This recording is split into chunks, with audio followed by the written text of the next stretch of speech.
자기 소유를 자기 것이라 하지 않고 모든 것을 공동으로 소유하였다. 사도들은 큰 능력으로 주 예수님의 부활을 증언하였고 모두 큰 은총을 누렸다. 그들 가운데에는 궁핍한 사람이 하나도 없었다. 땅이나 집을 소유한 사람은 그것을 팔아서 받은 돈을 가져다가 사도들의 발 앞에 놓고 저마다 필요한 만큼 나누어 받곤 하였다. 키프로스 태생의 레위인으로 사도들에게서 위로의 아들이라는 뜻의 바르나바라는 별명을 얻은 요셉도 자기가 소유한 밭을 팔아 그 돈을 가져다가 사도들의 발 앞에 놓았다. 주님의 말씀입니다. 하느님 감사합니다.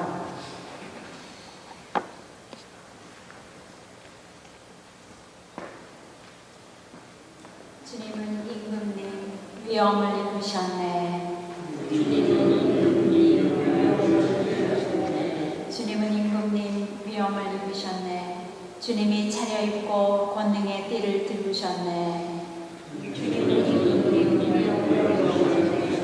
누리는 정령 굳게 세워져 흔들리지 않네.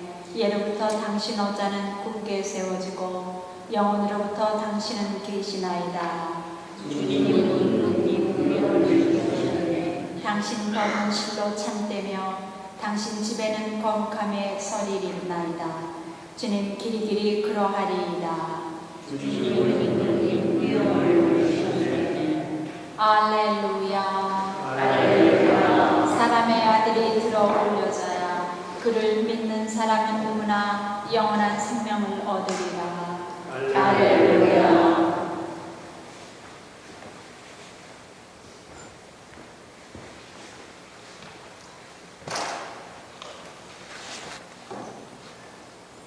주님께서 여러분과 함께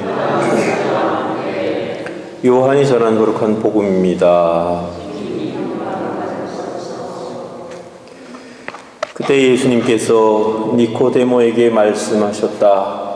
너희는 위로부터 태어나야 한다. 바람은 불고 싶은 대로 분다. 너는 그 소리를 들어도 어디에서 와 어디로 가는지 모른다. 영에서 태어난 이도 다 이와 같다. 니코데모가 예수님께 그런 일이 어떻게 이루어질 수 있습니까? 하자 예수님께서 그에게 대답하셨다.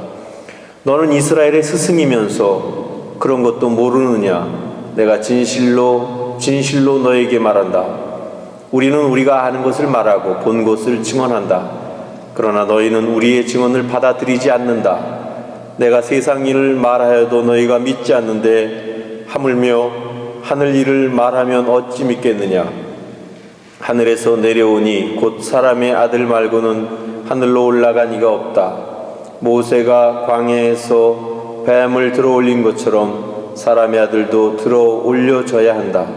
믿는 사람은 누구나 사람의 아들 안에서 영원한 생명을 얻게 하려는 것이다.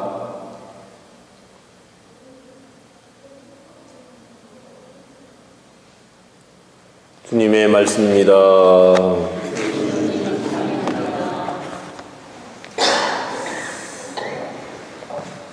네, 지난주 독서에서도 나왔듯이 가장 이상적인 공동체, 또 가장 우리가 지향해야 할 공동체는 바로 초대교회 신자들이 이루었던 그 공동체임에 틀림이 없습니다.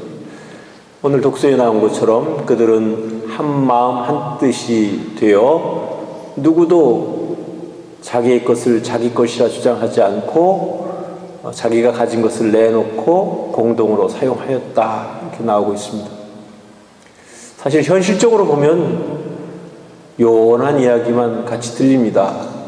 실질적으로 자본주의 그리고 사유재산이 인정되는 그런 현실 속에 살고 있는 우리들은 공동 생산해서 공동 분배하고 자기 가진 것을 다 내놓고 필요한 만큼 가져간다는 것은 이건 아무리 생각해도 현실적으로 불가능한 일로 밖에 느껴지지 않습니다.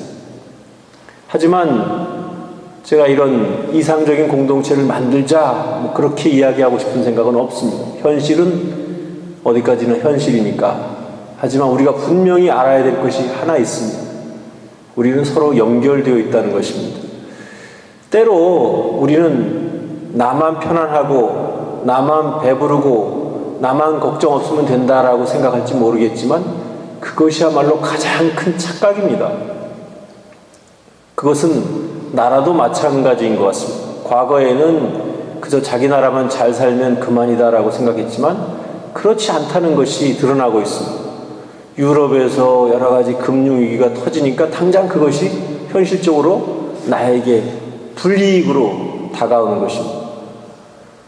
그렇게 세계적으로도 다른 나라도 함께 다 동반해서 평안하고 다 잘 살아야지만 모두가 평화로울 수 있듯이 사실은 나의 행복뿐만 아니라 다른 사람의 행복도 함께 동반되었을 때 그것이 진정으로 행복할 수 있는 조건이 되는 것입니다.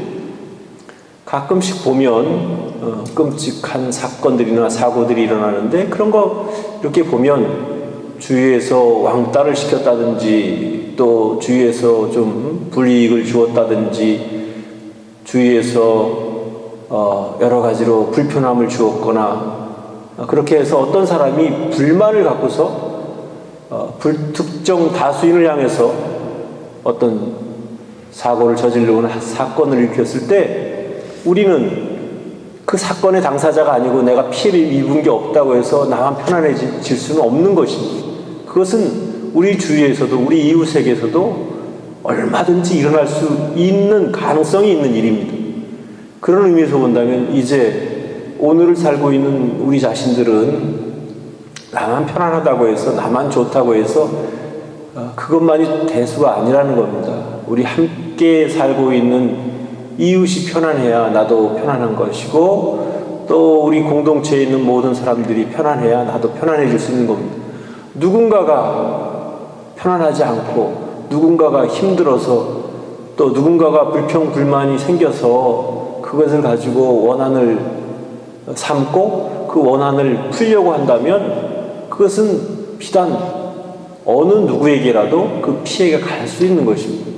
그래서 제가 생각할 때 현대는 과거보다 더 훨씬 더 개인과 개인의 행복이 다 연결되어 있다고 생각합니다. 그래서 사회에서도 그런 것에 대해서 공동으로 좀 책임을 지어야 할 필요가 있고 그리고 함께 해야 한다는 사실을 꼭 신앙인만이 아니라 어느 누구라도 그런 것들 좀 자각했으면 좋겠다라는 생각이 듭니다. 물론 그것이 자각만으로 끝나는 일은 아니지만 그렇게 우리 생각이 하나하나 바뀌었을 때 우리 마음이 하나하나 바뀌어 갈 때 거기에서 우리가 모두가 함께 편안하고 함께 행복할 수 있는 조건이 생기는 겁니다. 글쎄 모르겠어요. 어떤 사람들은 자기가 가진 것에 기대어서 또 자기의 권력에 기대어서 자기의 안일만을 생각하면서 살아가고 있는지는 모르겠지만 결국 그것이 어느 순간에 그것이 자기에게 피해로 다가올 수 있다는 사실을 또 그것이 어느 순간에 불행의 그림자로 다가올 수 있다는 사실을 우리는 함께 생각해야 될 것이고 그런 의미에서 한 마음 한 뜻이 된다는 것만큼 중요한 건 없습니다. 물론 온전히 우리가 한 마음 한 뜻이 되기 위해서는 각자의 어떤 경각심과 깨달음이 있어야 되겠죠. 그래서 너와 내가 다르지 않다는 것, 너가 고통받으면 언젠가 그 고통이 나에게 오게 되고 또 내가 고통받는 것이 언젠가는 또 다른 사람들에게 고통거리가 될 수도 있다는 사실. 그래서 어떤 의미에서는 우리 삶은 각자 한 사람 한 사람 자기 삶에 대해서 자기가 책임을 져야 되고 또 자기가 어떤 주체의식을 가지고 자기 삶을 잘 살아야 되기도 하겠지만 동시에 나만 잘 산다고 하는 것이 최선이 아니고 함께 잘 살려고 노력하는 그 모습이 올바른 모습이라는 사실을 꼭 기억했으면 좋겠습니다. 특별히 우리 생각과 또 우리 마음이 참 중요한데 생각이 좀 개방되고 마음이 열려서 그런 힘들고 어려운 이웃을 함께 걱정하고 함께 풀어가려고 하는 그런 마음, 옹졸하지 않은 마음, 그런 마음이 우리에게 필요한 것이라고 생각을 합니다. 오늘 복음에 등장하는 니고데모라는 사람은 당대에 아주 유명한 학자였고 율법학자였고, 그래서 이스라엘 사람들에게는 스승이라고 그렇게 칭호를 받고 그렇게 대접을 받았던 사람입니다. 그럼에도 불구하고 자기가 모르는 것이 있을 때는 서슴없이 와서 부끄러움 없이 물어볼 수 있는, 그것을 자기의 호기심 혹은 자기의 그런 의문점을 풀 수 있는 그런 열린 마음을 가지고 있었던 그런 사람입니다. 그래서 어느 날 사람들의 눈을 피해서 예수님을 찾아와서 자기가 모르는 부분, 즉 영적인 세계에 대해서 그렇게 질문을 하게 되고, 결국은 복음서에 나오는 것을 이렇게 보면 니고데모는 항상 열린 마음과 그런 개방적인 마음으로 인해서 무엇이 정말 옳은 일인지를 늘 추구하던 그런 사람이었고 진리를 찾던 그런 사람이었다는 것을 우리가 알 수 있습니다. 어떤 의미에서 보면 우리 한 사람 한 사람은 보잘것없고 또 우리가 가지고 있는 힘은 미약하고 우리가 할 수 있는 일은 제한되어 있을지도 모르겠어요. 그래서 결국은 우리가 미미하기 때문에 뭐 나 하나쯤이야 이렇게 생각할지 모르겠지만, 나의 올바른 생각이 또 내가 올바르게 마음을 쓸 때 그것이 전체의 행복과 또 전체의 기쁨과 거기에 일익을 담당할 수 있다는 사실을 꼭 기억했으면 좋겠습니다. 그래서 사실 어떤 특별한 사람만이 그런 일을 할 수 있는 것이 아니고 우리 각자 한 사람 한 사람이 너와 내가 결코 다르지 않다는 사실에서부터 출발을 해서 함께 하려고 하는 그런 마음들이 우리에게는 그 어느 때보다도 필요하고 소중한 것 같습니다.